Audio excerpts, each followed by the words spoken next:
Did I turn you off there? We might have to switch seats. There we go. Thank you.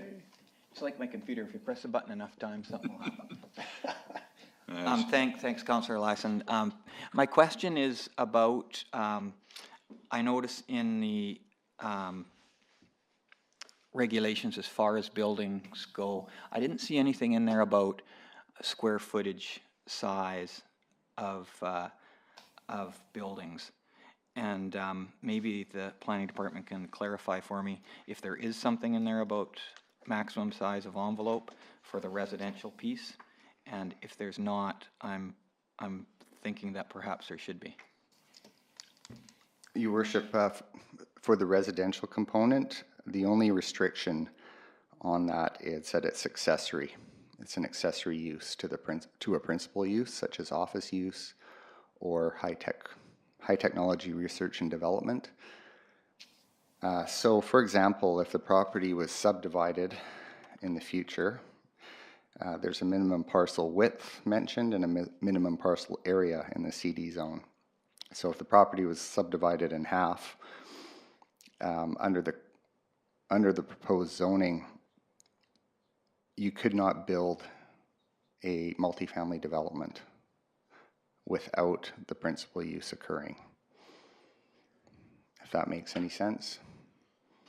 I'm just trying to wrap my head around it. I guess what I'm envisioning, and maybe I have the vision wrong, but I think I've got it right after touring that site, is that the technology center part would have interspersed small, tiny homes where employees could live.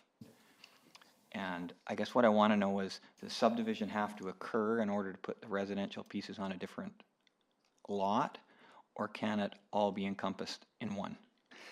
It can all be encompassed in one, and that would be a better scenario if this were to remain one lot with accessory residential use, and there's a maximum parcel coverage of 65%, and there's building setbacks as well, and there's maximum height. Okay, and that's how I understood it, and Mr. Boudreau might want to comment just to make sure I got my vision right. But the piece that I'm after then is that I think there should be a maximum square footage envelope for these smaller homes, because who knows over time if the land changes hands and there's no minimum parcel, you could build a very huge house there. And I don't think that's the idea. So maybe a comment from planning, and then if Mike wanted to comment, that would be fine too.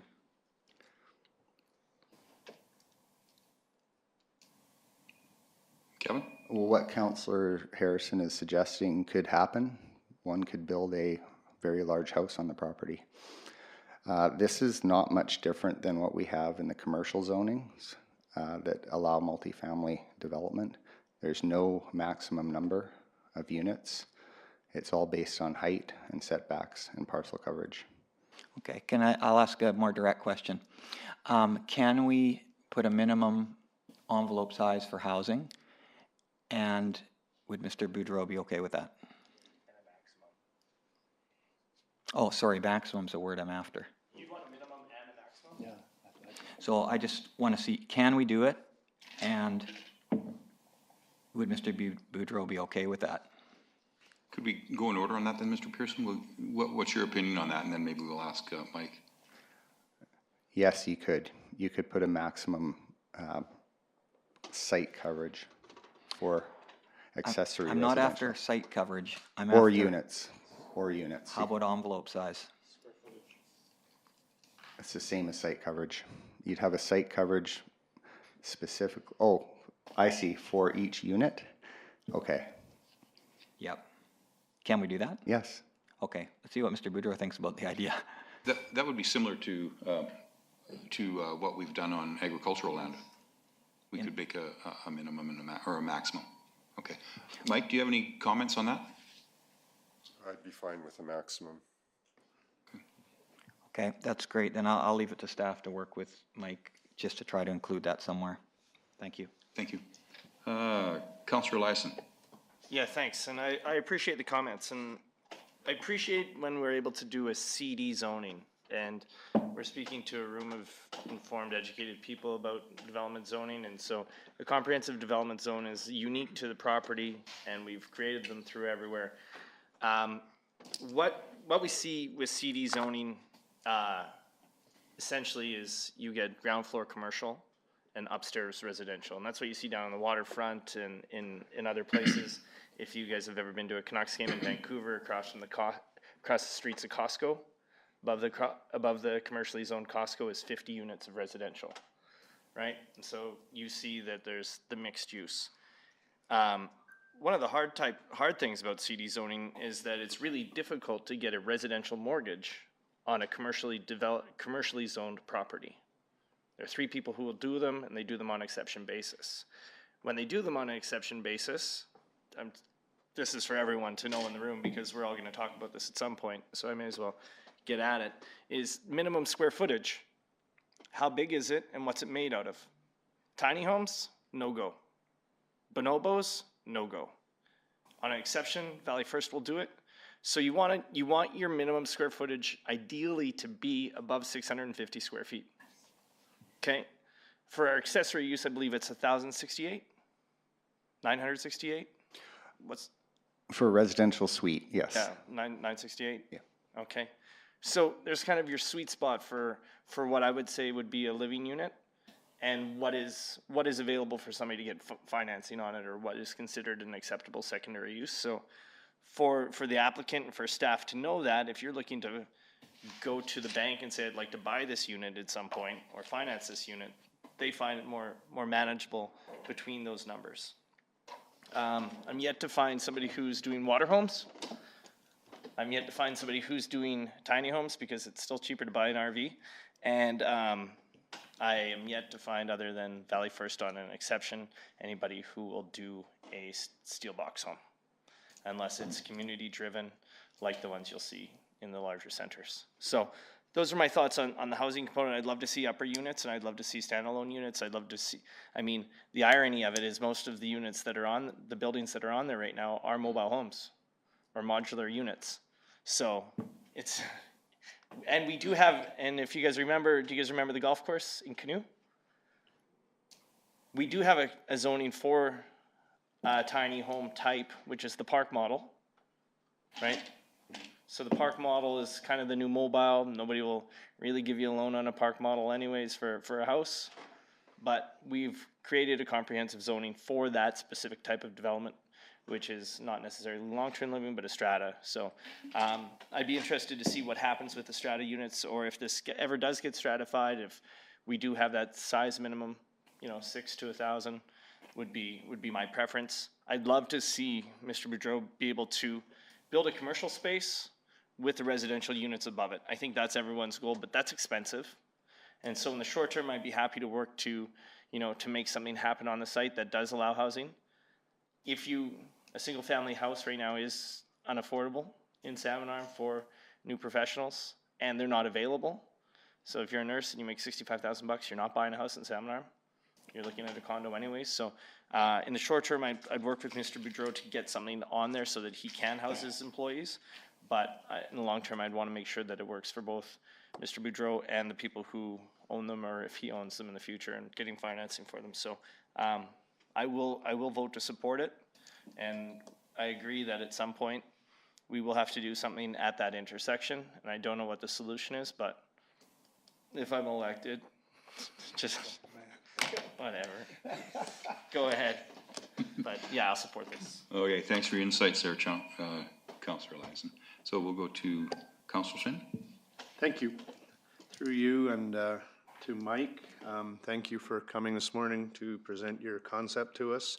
On another note, thank you for all your support of the Innovation Center and your business's support.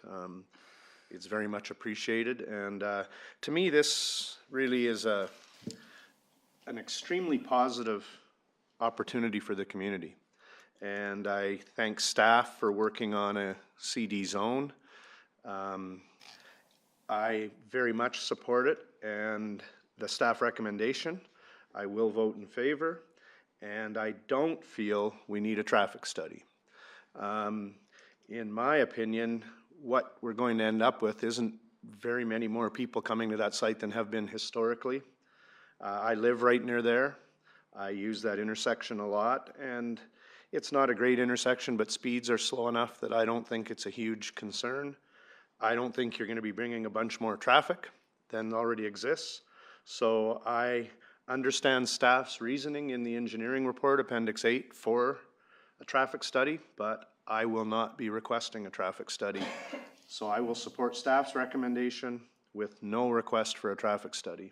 And I'm very excited about the signal this is sending, one, to the high-tech community, that we've got a zone for high-tech, and two, the live-work opportunity where you can help with housing issues and increase inventory and housing options, I think will be an excellent addition to our community. So to me, this is just a win-win-win all around and a very common sense use of that site.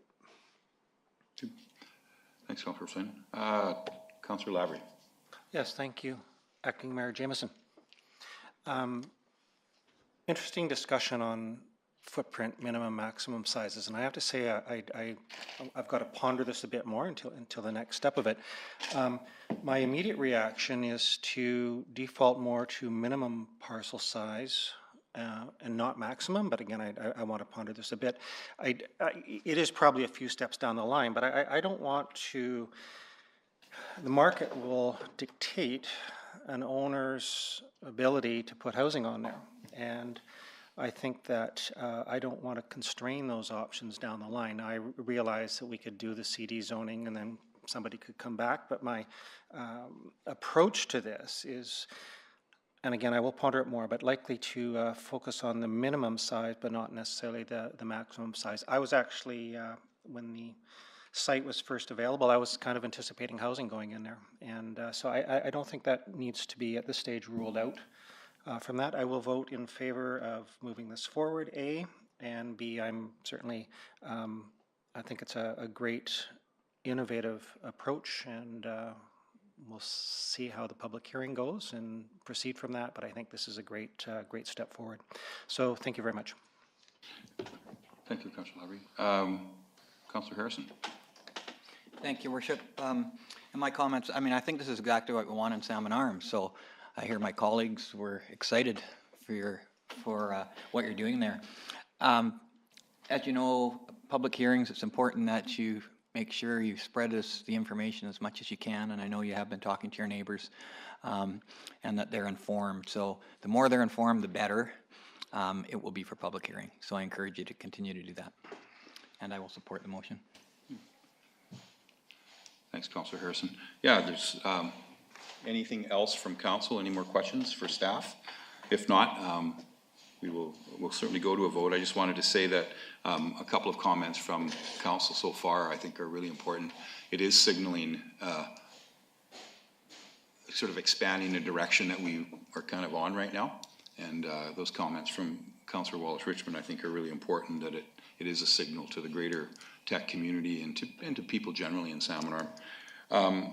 Traffic concerns, well, we'll have to talk about that. That is one busy street, and I tend to agree with Councillor Flynn in that I'm not really sure that like the traffic will increase, but it is an active place, and there are changes happening in that intersection in a development that's kitty corner, and then of course we have our ongoing school issues and our own traffic from the city yards. So we'll have to think more about that. And just echoing Councillor Harrison's comments about neighborhood, it sounds like you've done a lot of work there already, talking to people and going door to door. And I would encourage you to continue doing that and keeping that communication open, because it's going to be a big change. And I appreciate your comments, Mike, about people looking at that as a park.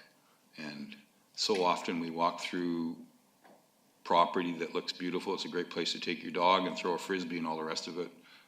Often it belongs to somebody else. And so we have to keep that in mind, and your work there, we'll do our best to keep it as public as possible, understanding, of course, that it's an employment site. It's a place where people go to work. So, okay. Thanks for everything. Anything else? No? Okay. Call the question on that. All in favor? Any opposed? It's carried unanimously. Thank you. Your worship, now we'll deal with the rezoning component of that application, which is zoning amendment 1133. And I have a motion moved by Councillor Lavery, seconded by Councillor Eliason, that the Development and Planning Services Committee recommends to Council that a bylaw be prepared, adoption of which would amend zoning bylaw 2303 as follows. Number 1, add CD 19 High Technology Research and Development Zone as outlined in the staff report. And number 2, rezone Lot 1, Plan EPP 51225 from P3 to CD 19. And further, that final reading be withheld subject to the following: Ministry of Transportation approval and adoption of the associated OCP amendment bylaw. Thank you. Any discussion on this? Any questions? I'll call a question on that. All in favor? Any opposed? Carried again unanimously.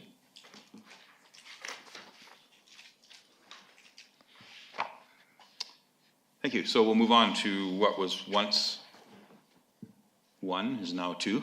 So I got it right this time. Thanks. Go ahead. That's correct, Your Worship. It's OCP amendment application 4000-36 for the property at 2591 26th Street Northeast.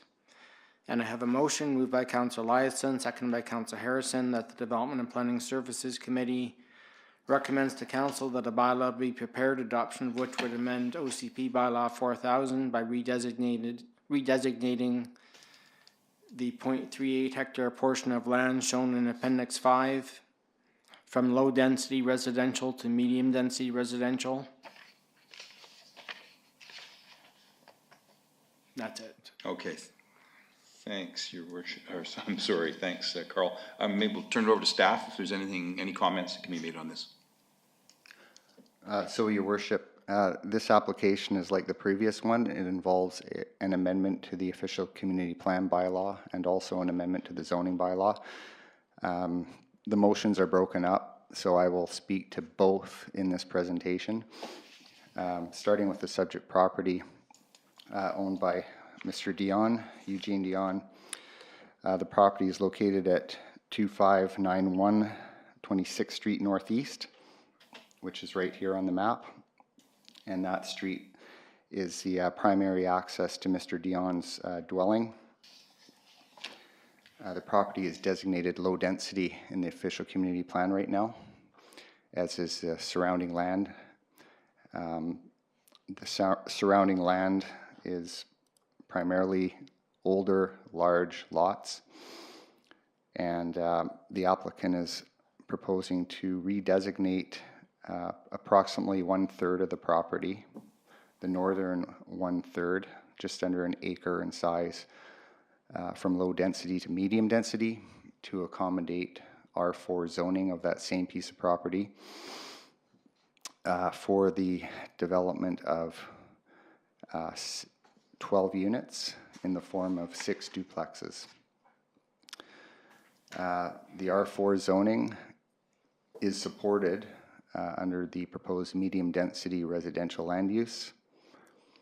However, the surrounding land is not medium density, and there's a number of interesting and a little bit complicating factors involved with these applications, which the report goes into detail on, and I can speak to those if I get questioned on them.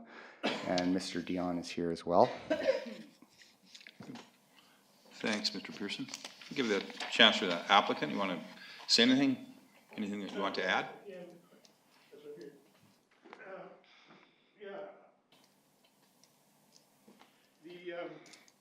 By the way, my name's Eugene Dion. Is there anybody here who doesn't know me? I'm back. So what we're looking at up there is what I want to talk about today. Basically, is 3 things. I want to keep it on those 3 topics. We don't have to take a lot of time, but I'd like to cover everything. I'm talking about the area really that's bounded by 30th Street Northeast, 30th Avenue Northeast, that'd be 25th Street Northeast, and 25th Avenue Northeast. It's an area Well, I think it's an excellent area because I've lived there and owned there for 45 years or more in a couple of different locations. But in the one that we're talking about now, I've had that for 40 years. So I've seen a lot of neighbors come and go, and I've seen different things happening. But what I haven't really seen is any attempts or any development occurring in the center part of that square block. Now, if you look at the picture up there, what you have is some kind of a necklace form of development.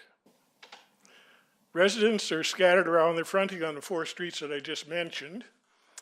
And the inside core, which is a very valuable core, at one time it was an excellent property for growing orchards, but that time is long since gone. Over the time that I've been there, the owners of those inside properties have used them for various things. None of them were to maximum potential for that property. The city has missed out, or is missing out, on the opportunity to collect a fair amount of taxes if it's properly developed. That's, of course, my opinion. That's why I'm here. My proposal is to grant or to start getting access into that central portion. That was my first thing. Talking to my neighbors who have lived there for some time, they get a little anxious when they see what's happening around. For example, the corner of, the other corner of 30th, that would be the northeast corner of 30th and 30th. There's a series there of what I would refer to as short-term thinking. They're panhandle developments, that's what I'm talking about.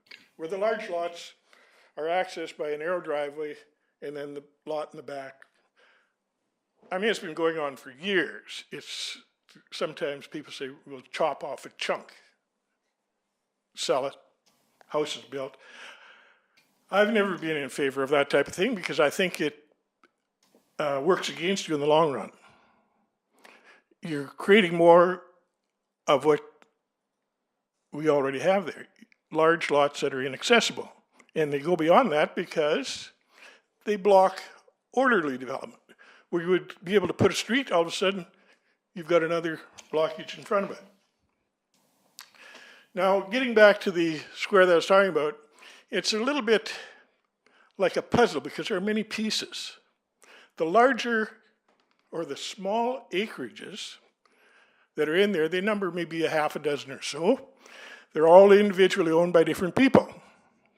Over the years I've seen there, I don't think anybody that I know of has ever owned more than one at a time. So that makes it difficult if you're proposing to create a housing area. Because to work across the property lines, to get two owners to agree, to form some kind of consensus, is not an easy chore. And so what usually happens is nothing gets done. No development occurs. And I don't think myself or anybody else is ever going to change that. So you have to take a different approach. It has to be done in an orderly fashion in which each of the individual owners has the opportunity to develop his property and maybe some kind of a plan to include the neighboring adjoining properties. But you'll never do it in one large scale.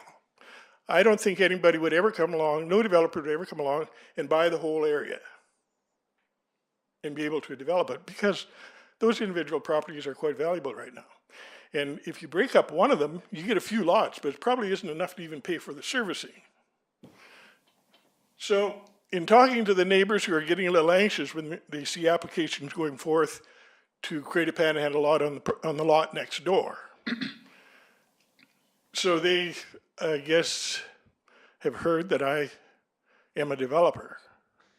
And I won't apologize for that. I was a school teacher at one time. I spent 25 years in the classroom, just like I know a few of you are doing right now. Maybe you probably spent longer. I hope you don't apologize for that either. I'm not. Actually, I left on a leave of absence, and this is digressing a bit, but anyway, I left the school district employee on a leave of absence from a chemistry teaching job at the high school and also drafting, and I forgot below other things. Anyway, I went on leave of absence, and they extended that for 3 or 4 years, and then finally I left. So anyway, that's the story there. That's my background. Getting back to this.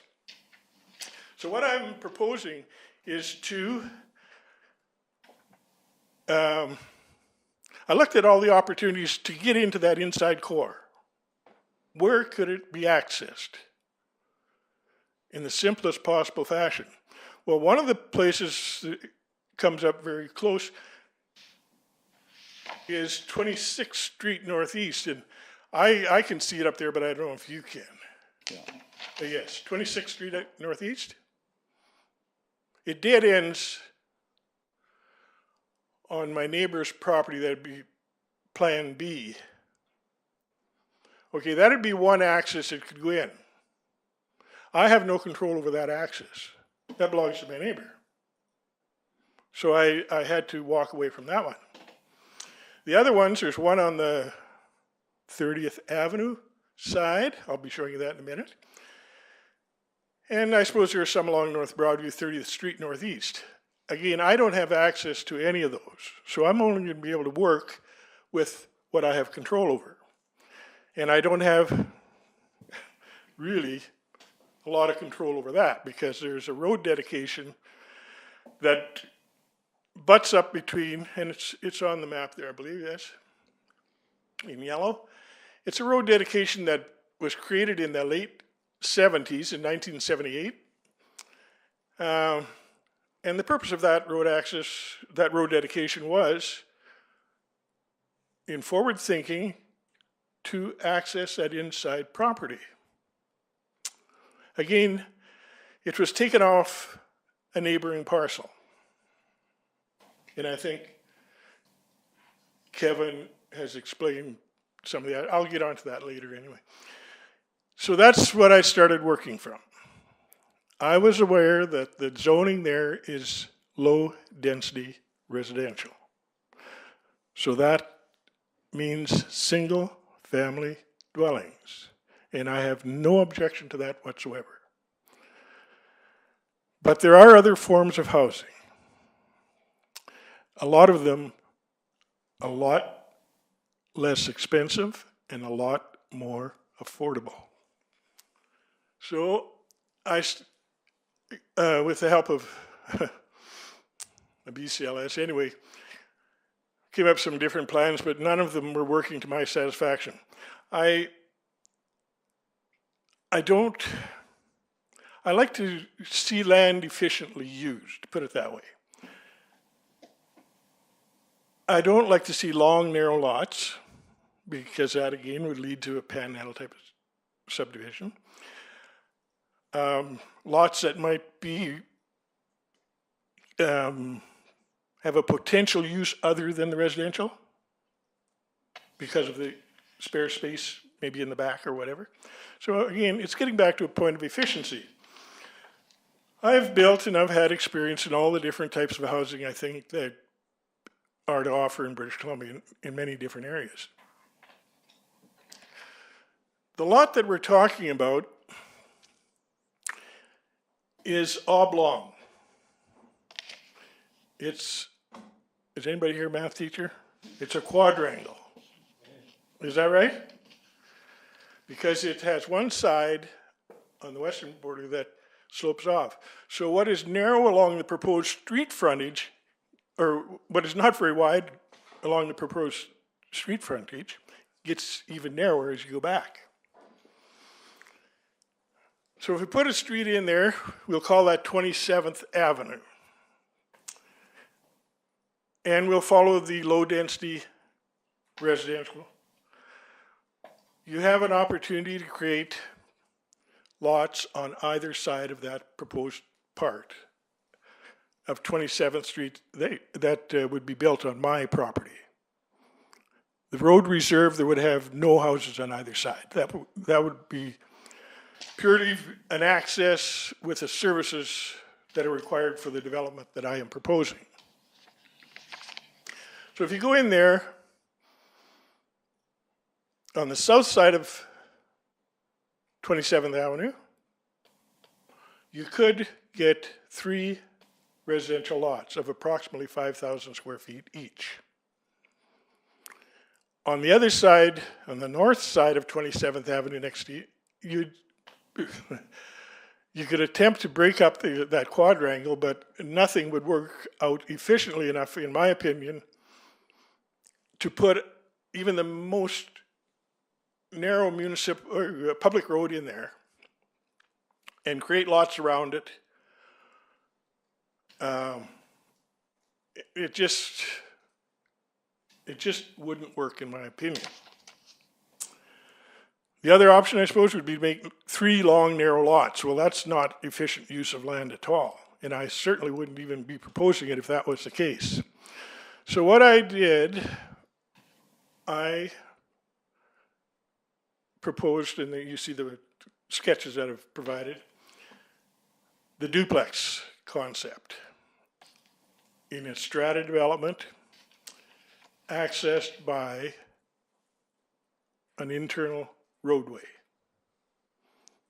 Now, one of the reasons strata developments were first established in British Columbia was exactly what I'm proposing here. Because you can't put a public roadway in there and get efficient land use. By the time you put the public roadway in there, it's a wider requirement. What's the minimum? 50 feet. How many meters? I don't know. I'll use feet. Then you have setback requirements of approximately 6 meters. Well, by the time you do that in that particular space, you'd have no room left for a house. So the strata plan works good because that's why it was designed. To narrow down the roadway, and the setback requirements are no longer required to that roadway. So you can move the buildings into the driveway. Now what I did, I went in there and I planned the road access shown on, there's a different plan somewhere. Who has control over this device? Do I have control over that? I don't. I'm not like the previous guy. I'm not up to date on all technology. I could handle a smartphone, and that's about it. And even that, yeah, there we go. Okay, there's the internal roadway that I proposed, and you'll notice it's exactly center to the east property line and the west property line. It straddles that. It kind of takes that converging part and splits it up, so I have about the same amount of space on each side of the road. Then I went around the outside edges and I allowed a 6-meter setback from the property lines to make sure that the yards that would be created would be usable yards. 6 meters, approximately 20 feet, that's not bad. At the back of the property, the same thing, a 6-meter yard. That's on the northern property line.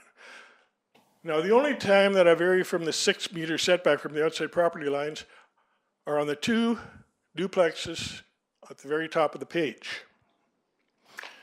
But they're not at the minimum setbacks, even for side yard developments. The one on the right is 4 meters. The one on the left, on the west side of the duplex, again, it's tapered. It's 4 meters approximately at the highest end, and then it gets wider as you come forward. So I've allowed enough setbacks around the outside edges and against the street out front, a 6-meter setback to all of the buildings. So I'm not butting right up to the property lines. Now the other thing I'll just take a minute to mention here is in the strata, there would be no accessory buildings built in any of those areas I've just described. That's pretty well set. It could happen if the strata authorized an outdoor shed, but rarely does it happen. Okay, then I went into the, back to the roadway, 25 feet wide. And then at the very back side, because I've got lots of length on the property, but very little width. On the very back side, I've created the 25-foot wide roadway and then 6 additional parking spaces, each measuring 20 by 8 feet. And they're sitting right on the paved road. That would allow additional parking. It would allow access to the duplexes at the back. And it would also allow adequate turnaround space.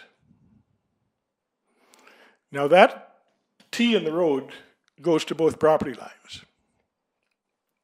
One of the things that is important when you're considering these developments in areas like Salmon Arm where you get fairly heavy snowfalls is snow removal. Now in that case, there is additional room to pile snow, and because that T is backing onto backyards, agreements with neighbors, sometimes you can work that out. So anyway, that's a secondary consideration. Between the buildings, there's 12 feet, which is more than the adequate minimum, which is 2.4 meters or 8 feet. So in those spaces, I can also provide 5 additional parking spaces. Now we haven't even come to the buildings themselves yet. So that's the roadway. Those are the setbacks, side yard, rear yard, street side. 6 meters all around, except for 2 small exceptions of 4 meters at the back. So I'm not crowding up to anybody on any of the adjoining properties. The land is adequately filled, but it's not overfilled in my opinion. There's still plenty of free space. Okay, so that's the plan, and that's how it came about. Now the buildings on the property, duplexes, side by side. They consist of a carport and a garage, a main floor of approximately 600 square feet, an upper level of approximately 900 square feet. There are 2 designs. The duplexes, that's what one would look like there. Okay, that's one of the ones that would fit on the lots. We should have these numbered, but they'd be sitting on the lots facing each other. Now the ones on the 2 duplexes at the northern end of the property are narrower but longer. And there is a plan on one of my sketches there too. And again, they're of about the same size, 600 square feet on the main floor. No, that's not the one.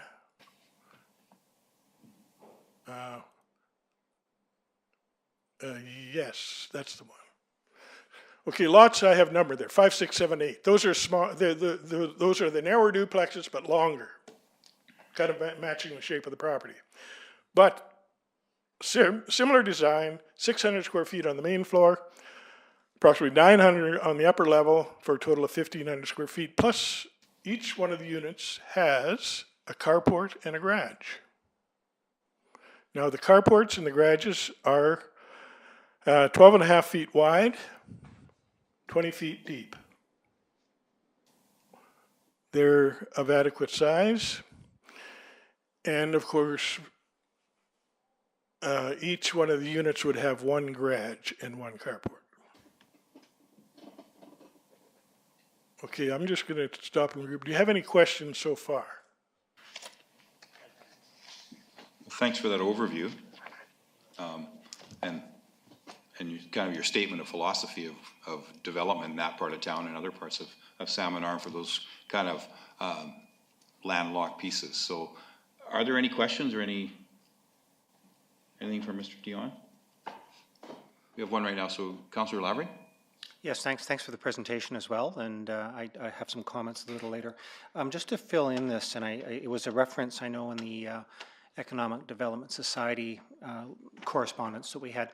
Are you proposing age restrictions? And this doesn't affect the development proposal, but just so that I have a full understanding. Yes. Are you proposing age restrictions on this? I'm glad you asked that because when I saw the letter that you're referring to, I thought, oh, there's some misunderstanding here. Because I think on the application, did I state age, I think I'm going to put an age restriction and no rentals. Okay. Age restrictions, they have their benefits and not benefits. Usually what happens is the buyer decides if it suits him. Doesn't matter how old or how young he is, and that's what happens. Now the other one, on the rentals. Okay, when a developer like myself develops a strata property, now whether it's a townhome style, I think it also applies to the bare land stratas that you see popping up around here now, and for sure on apartment style multi-story developments. The developer has to state at the beginning, in his disclosure document with the superintendent of real estate, whether he intends to rent any of the units. And if he intends to rent any of the units, how many? Now that's kind of put in that to protect the developer. If he builds something like, well, I won't get into that either, but I've done it, and it doesn't sell. So you have the option then of renting. If you state that you'll be renting something, you have the option to rent it. Unfortunately, what happens in a bad market, and you can't sell a unit, you have trouble renting it too. So I would just soon abandon that clause altogether. Okay, thank you very much for that. And I know these are premature discussions based on the application that's in front of us, but it was just to fill in my understanding. I notice you've referenced panhandling and the panhandle, not panhandling, panhandle lot development. I do have, in a minute, Your Worship, some questions about the road covenant, just some clarification from me to staff. But have you ruled out yourself access to the back property over your own property? Oh, no. We'll talk about that in a minute. What I want to do here this morning, if I can, I'd like to talk about the development first, and then we can either move to the neighboring properties and how I envision developing those and access, and that's all been done in consultation. So Mr. Dion, so you've given us a really great overview, and you've given us like where your development philosophy stands and how you'd like to see that part of town develop. I'd really like to kind of narrow this down to the property, that your single property, your plans that you have for it, so that councillors can ask specific comments, or pardon me, questions to you, make specific comments, and then we can utilize staff because we rely a lot on them as well. So if there's anyone else here on council that has questions, I'd really like to intervene and make sure they get answered to this point, because you have given us a ton of information here, okay? And we're getting through it. We've read the reports, but we're getting through it, and we'd really like to be able to ask you questions if we have them, and questions to staff if we have those as well. So I'd like to encourage council to do that. Thank you. I think that's it for me. I have just some questions for staff, but I would be interested, if the road covenant option is not available, would you consider a road over your own property to access the northern portion? No, because there's no access. Yeah, I couldn't hook into the public roadway. Thank you. Okay, I have a question from Councillor Flynn, or some comments. I'll wait for comments, but I do want to go to Appendix 3, because to me, the crux of what we're going to be talking about or deciding on today is residential low density versus residential medium density. And so I have a question for staff. The current OCP designation is clearly low density, not that far from medium density. When was the last OCP review done? 8 years ago. So I'm not going to ask staff to presuppose what the community decides in the future OCP review, which will probably happen in the next term. and some of us may be there and maybe here and some of us may not. But really what I see with this request is a significant variance from the existing OCP in that you're wanting medium density in a clearly designated low density area, but it may not be a significant variance from a future OCP, and I can't presuppose that. I'm not sure the timing is right, but with all the talk we have of trying to have infill, increase densities, and provide as many residential housing options as we can cost effectively, personally, I think expanding the medium density at the next OCP review might happen. I'm not going to presuppose that, but I do feel that it's likely premature, and knowing that it's an OCP amendment and knowing that there'll be significant public hearing, I'm not sure the community will support it. So I understand staff saying to defeat. I'm not sure I'm going to vote to defeat, but I want to hear what others have to say. But to me, it's really about where are we at and where do we think the OCP might go? Because there's no question under current OCP designation, it's kind of a leapfrog development. Not saying that I'm not in support of that and the higher densities. And it's really the only way to fill that in unless you bought way more property. And I'm not sure that's realistic. So I'm struggling with where to go with this. I understand why staff has said what they've said. I'll wait to hear from others, but I wouldn't be surprised if a future OCP expands the medium density designation. And honestly, with all the R8 around there, is R4 really that much different? So I'll wait to hear what others have to say. Thanks for that, Councillor Flynn. We have Councillor Lyson. Yeah, thanks. And I appreciate your explanations, but you're going to have to redo that all again at a public hearing if it goes that far, because the neighbors are going to want to hear that. So I appreciate the chair cutting off so we can ask questions and so we can really get to the meat and potatoes of this. Through you to staff, Your Worship, the staff recommendation is that the consideration be defeated, and should the bylaws receive have 3 readings, the owner applicant provide cash contribution of 50% to a maximum of $5,000 for an updated advanced street plan, condition of final reading. Can you explain that just carte blanche the application be defeated, or under what's the sense there? Is it just because it doesn't fit with the OCP?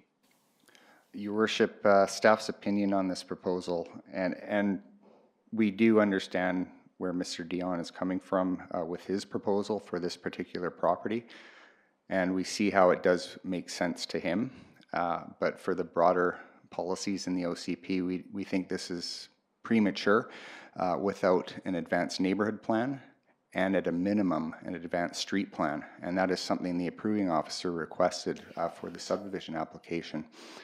And I'll just speak a little bit about advanced street plans. And I have a few examples here.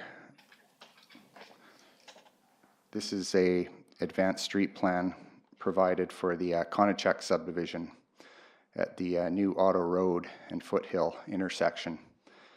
And before this subdivision was considered for approval, the applicant agreed to provide an advanced street plan prepared by a professional land surveyor to take in topography, proper road widths of the city, and to connect to the existing street plan in our OCP, that being 5th Street and the 20th Street connector to the south of that. These things are important to have. And there's another example in here of, sorry. Mr. Pearson, just before we go to your further explanations, Mr. Dion, we'll have staff take over some explanation right now. So if you want to have a seat, you go ahead. That would. No, yeah, I can do either way. Okay, thank you. So continue, Mr. Pearson. Sorry to interrupt. As far as the OCP goes, leading up to the current OCP, we have the city financed a street plan for the light industrial park area, just near the airport. This is an example of a street plan taking in modern day trends for development and what the city wants to see in this location near the airport. And all the subdivisions that have been approved and rezoning applications within this new industrial area have considered the new street plan. And the city financed this one on its own. So what I'm seeking is if council does move this forward, I would like to see a cash contribution up to $5,000 towards an advanced street plan for the area around Mr. Dion's property. Okay, thanks for that, Mr. Pearson. Councillor Lyson, more? Yeah, thanks. And so, in principle, I support this. I think it's a good use of the land. I think your philosophy around it is where it needs to be in getting access into those things. But we're at stage 1 on this property, and so I also support staff on that. So I think what you've done here is you've got the thin edge of the wedge in there, and you're going to create that conversation. You're going to create that dialogue with your neighbors. I have a feeling that we would go to a public hearing. I would assume that there would be a heavy sort of discussion about it, Well, I'm sure. and I don't think it would all be positive, Well, I'm sure of that too. and I think it would probably get turned down, but I think it's lit the match here and said, hey, this is what I want to do, here's a piece of property, and then the steps that you'll have to follow in order to get that done, because it'll happen, you're right, but staff's right, we do need the street plan, we do need a comprehensive plan, and Councillor Flynn is also correct. It hasn't been identified in our official community plan yet as somewhere that needs medium density residential, right? And so what you've done is you've started that conversation. We're going to talk about it next week, and then we'll go from there. At this time, I'll support it to move it forward so that we can move forward with the plan. But you've been around this game for long enough to know that sometimes development and new types of development in new areas takes a long time. If we go back to the OCP there, Appendix 3 or 4, please. So I'll just get up to the map. So the Leighton subdivision, which was in right there, right? Yeah, at the top, yeah. They've owned that for quite a Yeah. long time. So that came into our discussions in our OCP in 2010, and they're building houses. Well, it came a little bit before, but 2010, taken out of the LC, were subdivided, and I don't think they've quite filled build out on it yet, right? Same with the Hillcrest subdivision, around Hillcrest School. So 2008, 2010, 2012, 2018, right? So not to set expectations of where you want to be or where you need to be, just knowing that, yeah, I think it's a great idea, and I think it's open for the conversation. I think that's what Councillor Flynn has said. And I agree with what you said, the filling in that donut hole in there and having a plan for it and then moving that forward as a group with community and community input. So I'll support it right now, but I'm pretty realistic of what I think will happen going forward. So it will take a long time, and I think it may not make it past future readings. But at this time, thank you for your input and thank you for allowing me to speak. Thanks, Councillor Lyson. Councillor Harrison. Thank you, Your Worship. I have a couple of questions for staff. Just on page 4 of the report, and Councillor Lavery maybe was going to ask this too. The second to last paragraph there regarding the road reserve, it says the owners of the neighboring road reserve property are subject to the covenant and obliged to sign all legal documents pertaining to its release and road dedication if council authorizes the release. So, do I understand that if council wants to authorize the release of that covenant, the neighbors must sign it? Mr. Chair, the terms of the covenant say that the landowners with the road reserve covenant are obliged to sign it, and if they don't, then we would have to go legal. Okay, that's the way I read it, so thank you. So it's clear, because then it says no consent from the neighboring owners has been demonstrated by the owner applicant. City staff contacted the neighboring owners in regards to this application. We're told they do not support the enactment of the road reserve at this time. So what I read that is saying that the neighbors do not want to sign it, and that the applicant would either have to convince them to sign it or we would have to use a legal route to make them sign it. Is that right? That's correct, Your Worship. Okay, all right. That's important to understand. I have comments, but I'll save them until everyone's finished. Okay, thanks, Councillor Harrison. Any more questions for either Mr. Dion or staff? Is there time? Okay, we can move into some comment stage. If you have any summary comments? Again? Councillor Harrison. All right. Thank you. Am I on or no? Yeah, you should be. No? Oh, there I am. Good. Thanks a lot, Eugene. I appreciate your presentation. I know you've done a lot of. Can I have a few more words here? First of all, on the covenant. I have already done the legal. Okay, so we've had an extensive description of what your plans are, and so I'll give you another 1 or 2 minutes, okay? And Okay, if you can first of maybe all, summarize, please. on the legal, I don't know if you have the print there. The agreement was made in 1970, as I mentioned before, and basically, if the council authorizes a development that would require that access, that's the final word. Now, that access could not be used if somebody wanted to just take off that back piece and build a house on it. But there's more than that here. You're building a development that would, for number one, contribute an extra $45,000 a year in tax revenue to the city. That's a worthwhile amount. Yeah. So the owner walked into the purchase of that property with his eyes open. Now, I'm not sure they did. I mean, I'm not condemning the owners. I think they may have been misinformed on that, because they've not only, they've done structures on the dedication that the agreement says shouldn't be done. So I've checked that legality, because Kevin has mentioned before. If the council decides the development that's being proposed beyond that requires that access, that's the end of it. They have no choice. They don't have to go to them for authorization. And so that I think ends it. Now, I kind of feel sorry for the neighbors there, for the people that own the property. Okay, Because, this will be your last bit, okay? yeah, because I think we're misinformed. And when I talked to them about it, they told me that the swimming pool that's on there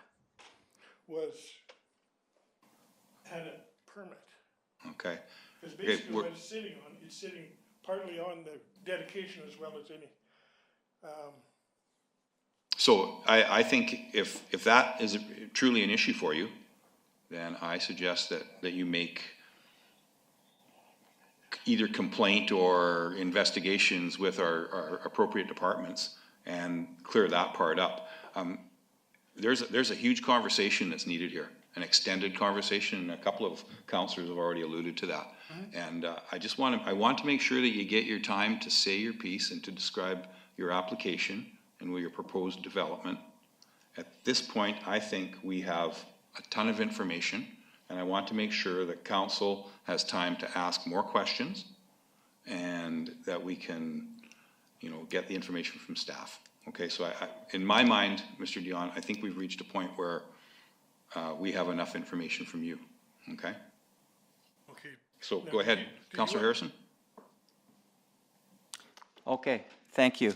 And I do want to thank Eugene for coming, and I know that he's completed a number of developments in Salmon Arm that have been very successful, and I understand that. I just want to go to Appendix 4 to the official community plan picture. Oh, it's Appendix 3, thanks. And Councillor Flynn talked about this a little bit. My feeling is that Mr. Dion's about 20 years ahead of the curve. Because I too, like Councillor Flynn, see in the next official community plan discussion that a discussion of up 30th, down 30th, and down Lakeshore, extending that medium density OCP designation will probably be a discussion. Not saying it's going to happen, but it might be a discussion. We're always tempted, I think, here at this table when it comes to housing, because we know we need all kinds of different housing. We're always tempted when there's applications that do not fit the official community plan to consider them. I can't consider this one because I think it is definitely a leapfrog development. The neighbors, while you're right, the R4 rezonings sometimes cause concern with a long driveway and a house at the end. They're going to go wild over this one. It just does not suit the neighborhood right now. And I think at this table, anyone that thinks that it might go is probably kidding themselves, because I do not see it. It's just not in the character of what's there now. Like I said, I think you're ahead of your time, and so I won't support moving it forward, because I think to do that is just sloughing it off to the next moment when it's going to get turned down. So I like to be straight up with you, and so I won't support moving forward to second reading. Okay, thanks, Councillor Harrison. Councillor Lavery. Yes, thank you, and thanks again for the presentation. And really, my comments have to do really with the specific merits of your OCP bylaw application, not some of the other discussions that we've had here. I know that you've done lots of thinking to make this feasible, and I really appreciate that. I think you've really focused on the internal aspect of your proposal. I do feel that the external aspects are in our purview here, in my thinking as well, both in terms of the street plan and servicing, discussion of servicing costs and sharing and things like that. That's a little bit down the line. We have, and the words has come up, premature, and I do think this may not be premature for you and your thinking, but I do think it is premature for the city. And I think the discussion is best suited after the next OCP review, as has been mentioned. You probably won't see this, or you may not see this as doing you a favor at this stage, but I don't think this is going to be accepted in general in the public, and I will be voting against this at this time because I think it is premature as well. Any other questions or comments? Comments, really?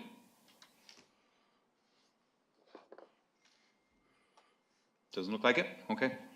So thank you, Mr. Dion. Okay, thank you for your time. Oh, okay, we do have some comments. Councillor, go ahead. Thanks, Your Worship. I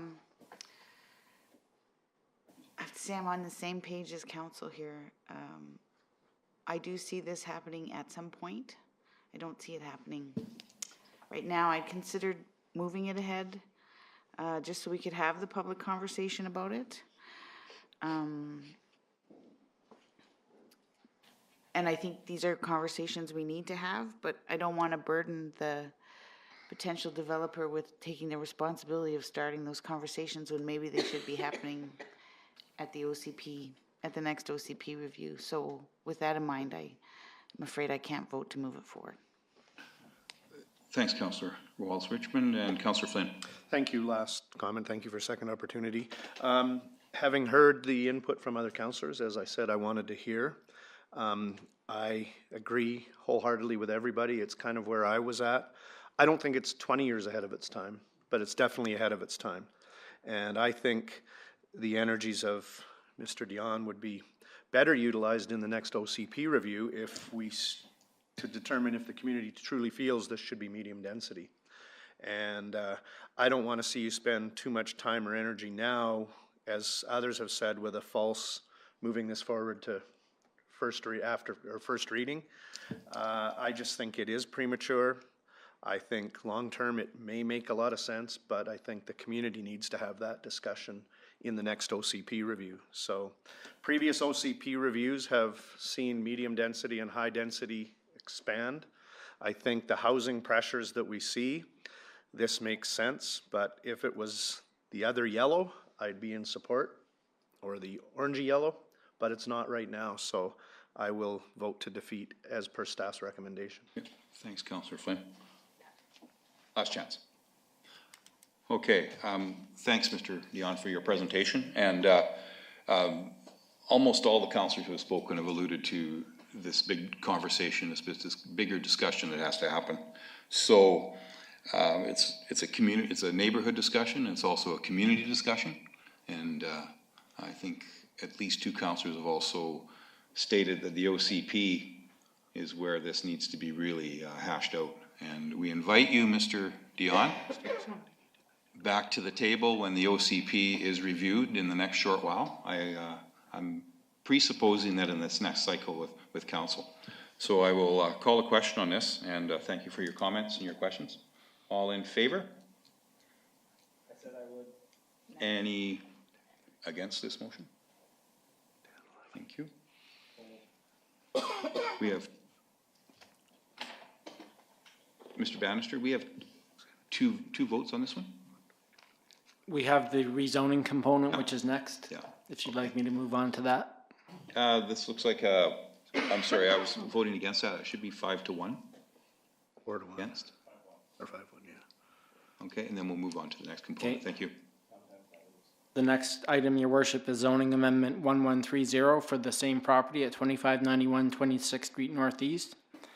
And I have a motion moved by Council Wallace Richmond, seconded by Council Lavery, that the Development and Planning Services Committee recommends to council that a bylaw be prepared, adoption of which would amend zoning bylaw 2303 as follows. Rezone the 0.38 hectare portion shown in Appendix 5 from R1 single family to R4 medium density residential. And further, that final reading be withheld subject to the following: adoption of the associated OCP amendment bylaw and resolution by council to authorize release of the Section 219 Road Reserve Covenant. Thank you. Any comments? Any questions? All in favor? No, sorry, no. And against? Again, same count. Thank you. So, anything else, Mr. Bannister?